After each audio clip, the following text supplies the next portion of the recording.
So we've talked about ethics in general. Let's talk about some specific issues, both in business and in marketing. Talk about ethical competition, corporate culture, and social responsibility. The good news in business is that by and large, people are honest. And it's actually psychologically, we are hardwired to want to believe people. The default condition for a human being is if I say something to you, you're going to believe me. Even when you know this has happened to you, right? Even when you know somebody is lying to you, you believe them, right? It's hard to discount it. You know, I know you're a liar. I can't trust a word that you say. And yeah, okay, I'll meet you at 3.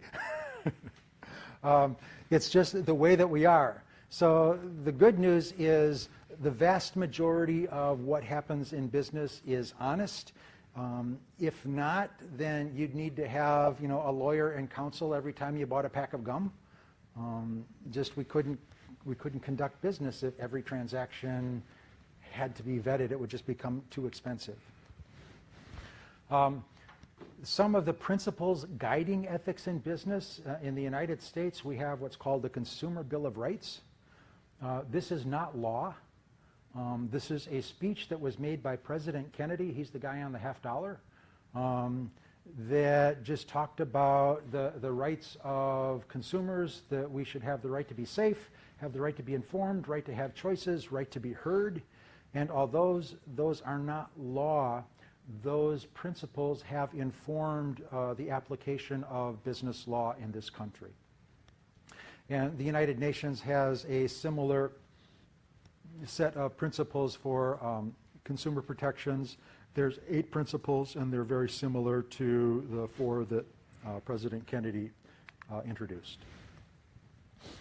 So some of the things that are wrong: bribery is wrong. Don't do it. Bribery is giving something of value with the expectation, for influencing a public official with the expectation of getting something in return. And it is against the law. And in this country, even if you are operating in another country, you can be held accountable for bribery, even if it's not in this country, outside of this jurisdiction. Where it gets a gray area is in the area of business giving. I had a nice conversation with a colleague last night about when it's appropriate to accept nice gifts from people who want to sell you stuff.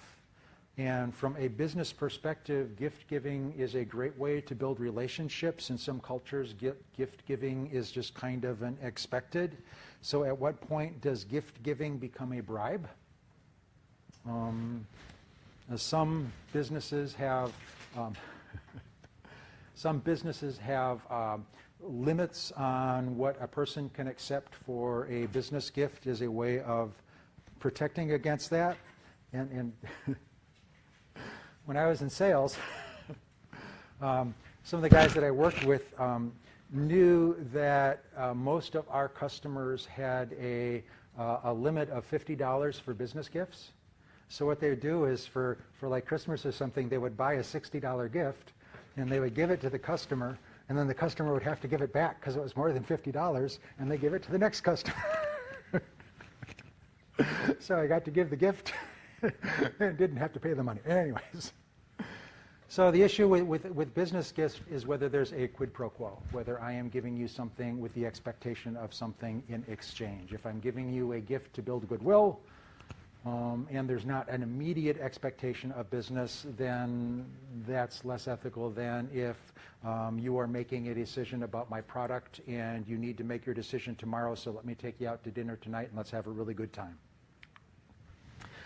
Another issue in competition is spying, espionage, gathering of intelligence through unethical or illegal means.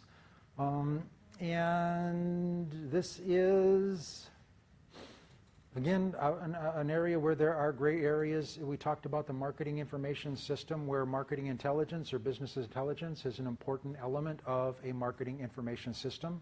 You should be aware of what's going on with the competition. It's in your interest to have as much information as possible. When does intelligence become illegal spying? So some of the things is if you pay for confidential information, that's wrong. If you lie in order to get information, so if I pretend to be a customer rather than a competitor in order to find out what my competitors' prices are or how they deal with people, if I pretend to be a reporter, just looking for information, that would be wrong. Mystery shopping, we talked a little bit about that. Isn't that deceiving people, pretending to be a customer when you're not? Well, again, it's not the what, it's the how. As long as the mystery shopping isn't something that's going to penalize individual people, and as long as there's a debrief afterward or a debrief forward just to say, you know, we do mystery shopping, you can expect them, and this is what happens. Again, it's all about communication. Anything that's public is fair game. So any SEC filings, those are public information. Any annual reports, published information, that's public information.